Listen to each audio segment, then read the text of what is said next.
Bem-vindos ao Doxa Episteme. No episódio de hoje falaremos sobre Blaise Pascal. Façam as suas apostas.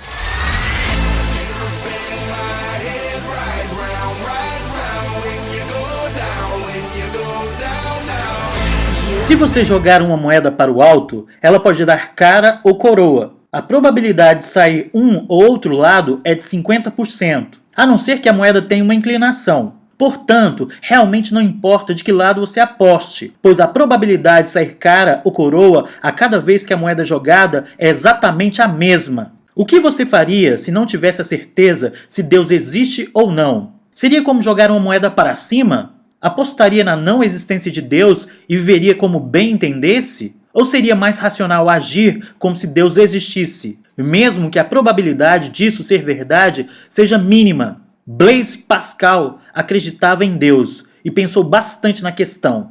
Pascal era um católico devoto. Contudo, ao contrário de muitos cristãos de hoje, ele tinha uma visão extremamente sombria da humanidade. Ele era pessimista. Em toda parte, ele via evidências do pecado original, das suas imperfeições, que, segundo ele, deviam-se ao fato de Adão e Eva terem traído a confiança de Deus ao comer o fruto da árvore do conhecimento. Assim como Agostinho, ele acreditava que os seres humanos são movidos pelo desejo sexual, não são confiáveis e entediam-se muito facilmente. Todos são uns miseráveis. Todos vivem na tensão entre angústia e desespero. Deveríamos perceber o quanto somos insignificantes. O curto tempo que passamos na Terra em relação à eternidade anterior e posterior à nossa vida quase não tem sentido nenhum.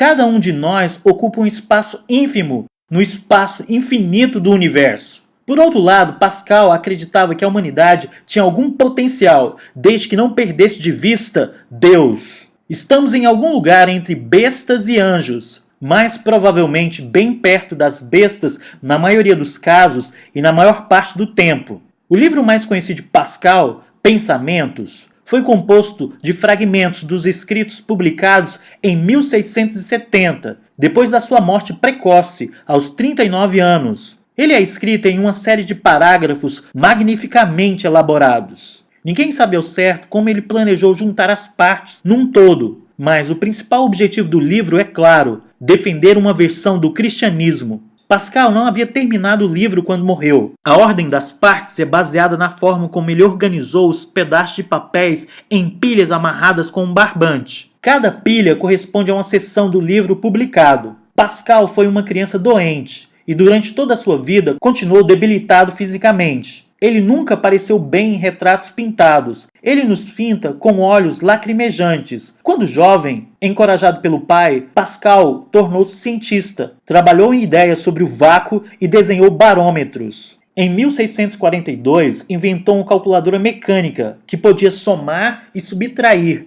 usando um instrumento pontudo que gira os números presos a engrenagens intrincadas. Ele a criou para ajudar o pai nos negócios. Do tamanho de uma caixa de sapato, a calculadora era conhecida como pascalina e, embora fosse um pouco deselegante, ela funcionava. O único problema era o alto custo da sua produção. Além de ser cientista e inventor, Pascal era um matemático invejável. As suas ideias matemáticas mais originais eram sobre a probabilidade. Mas foi como filósofo da religião e escritor que ele viria a ser lembrado. Não se pode dizer que ele gostaria de ser chamado de filósofo. Nos seus escritos, incluíam muitos comentários sobre como os filósofos sabiam pouco e sobre o quanto as suas ideias eram irrelevantes. Ele se considerava um teólogo. Pascal deixou a matemática e a ciência para escrever sobre a religião quando jovem. Depois de ter sido convertido a uma controversa seita religiosa conhecida como jansenismo. Os jansenistas acreditavam na predestinação. A ideia de que não temos livre-arbítrio e de que apenas pouquíssimas pessoas já haviam sido pré-selecionadas por Deus para irem para o céu.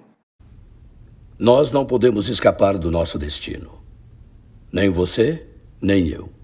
Eles também acreditavam em um modo de vida bastante rígido. Pascal uma vez repreendeu a irmã quando a viu acariciando o filho, pois ele não aprovava manifestações de emoção. Ele passou seus últimos anos vivendo como monge e, embora sofresse muito por causa da doença que o acabou matando, conseguiu escrever bastante. René Descartes Assim como Pascal, devoto cristão, cientista e matemático, acreditava ser possível provar a existência de Deus pela lógica. Pascal pensava o contrário. Para ele, a crença em Deus relacionava-se com o coração e com a fé. Ele não foi persuadido pelos tipos de raciocínio comumente usado pelos filósofos a respeito da existência de Deus. Ele não estava convencido, por exemplo, de que era possível ver evidências das mãos de Deus na natureza. Para ele, era o coração e não o cérebro o órgão que levava a Deus. Apesar disso, em seus pensamentos, ele apresentou um argumento bastante plausível para convencer aqueles que não estão certos se Deus realmente existe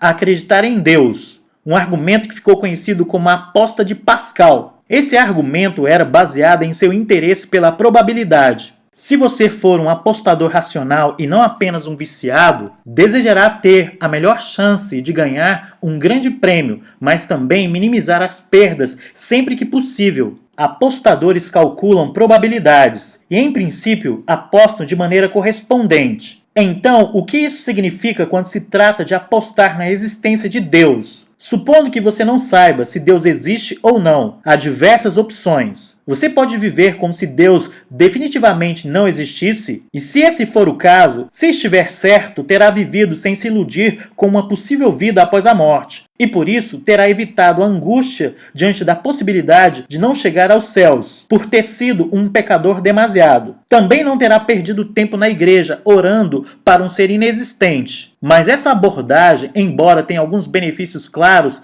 traz consigo um grande risco. Se você não acredita em Deus e ele realmente existe, você não terá só perdido a chance da glória dos céus, como também acabará no inferno, onde será torturado por toda a eternidade. Para qualquer pessoa, este é o pior dos finais imagináveis. Por outro lado, Pascal sugere que você pode escolher viver como se Deus existisse. Pode orar, ir à igreja, ler a Bíblia. Se ficar provado que Deus realmente existe, você ganhará o melhor prêmio possível, a possibilidade da glória eterna. Se escolher acreditar em Deus quando, na verdade, ele não existe, o sacrifício feito não terá sido tão grande e, presumivelmente, você não existirá mais depois da morte para saber que estava errado e ficar triste por conta do tempo e do esforço perdido. Nas palavras de Pascal, em caso de vitória, ganha-se tudo. Em caso de derrota, perde-se nada. Ele reconheceu que talvez não aproveitássemos os prazeres que envenenam, o luxo e o prestígio, mas seremos fiéis, honestos, moderados, gratos, generosos, bons amigos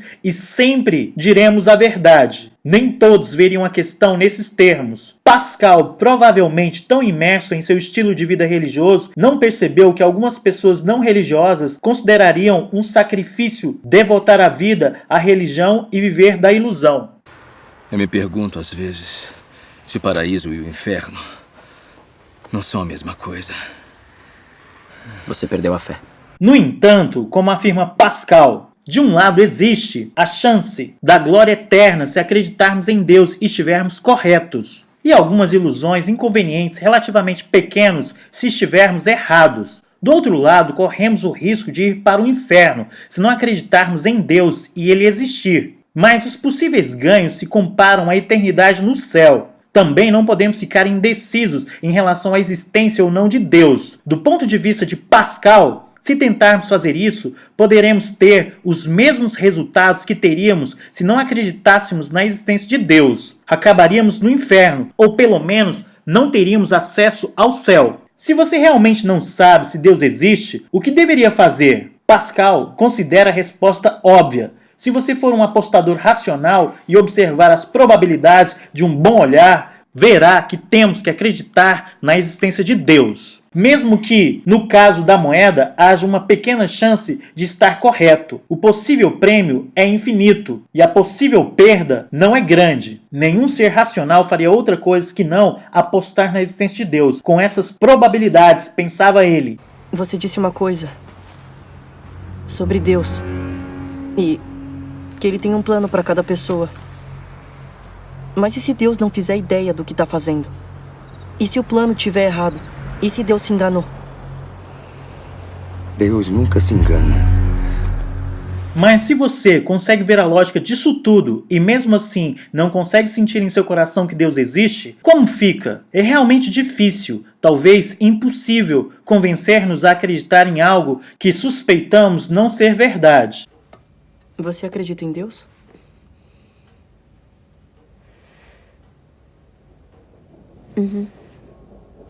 Tente por um minuto acreditar que existem fadas em seu guarda-roupa. Você pode até imaginá-las, o que é muito diferente de realmente acreditar que elas estejam lá. Nós acreditamos no que julgamos ser verdade. Eis a natureza da crença. Acha que ele tem um plano pra gente?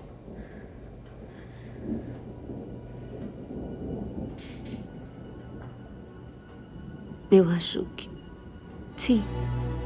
Então, como uma pessoa que duvida da existência de Deus passa a ter fé em Deus? Pascal tinha uma resposta para isso, depois de perceber que seria muito melhor acreditar na existência do Criador. A imitação. Este é o grande conselho de Pascal. Você precisa encontrar alguma maneira de se convencer da existência dele e de ter fé. O que deve fazer é imitar as pessoas que já acreditam em Deus. Passar um tempo na igreja fazendo o mesmo que as pessoas fazem lá. Tome água benta, participe das missas, assim por diante. Pascal pensava que logo você entrará em sintonia com as ações das pessoas, assim como também com as suas crenças e sentimentos. Segundo ele, essa é a melhor chance que você tem para ganhar a vida eterna e evitar a tortura eterna. Nem todos consideram o argumento de Pascal absolutamente convincente. Um dos problemas mais claros é que Deus, se existe, não será muito favorável às pessoas que só acreditam nele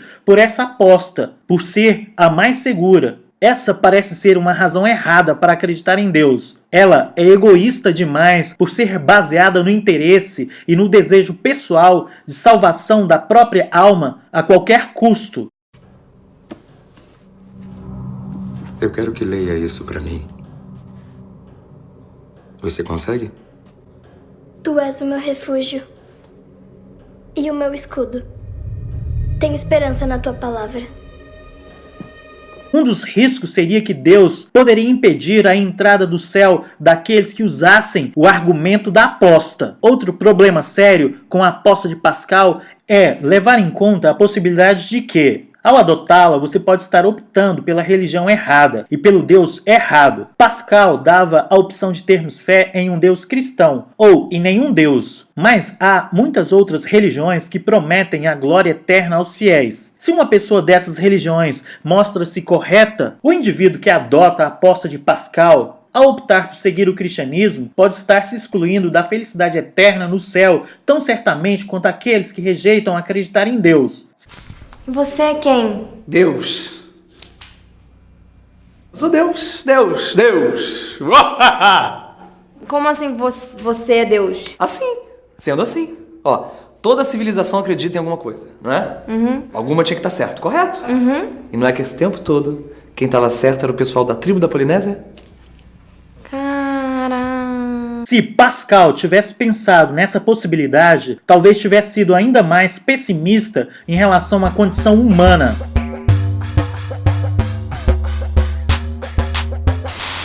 Muito obrigado a você que assistiu o vídeo até aqui. Eu gostaria muito de saber qual é a sua opinião sobre a questão. Deixe nos comentários. Caso tenha gostado do vídeo, assine o canal, dê um like e compartilhe com os amigos. Forte abraço e vitória sempre!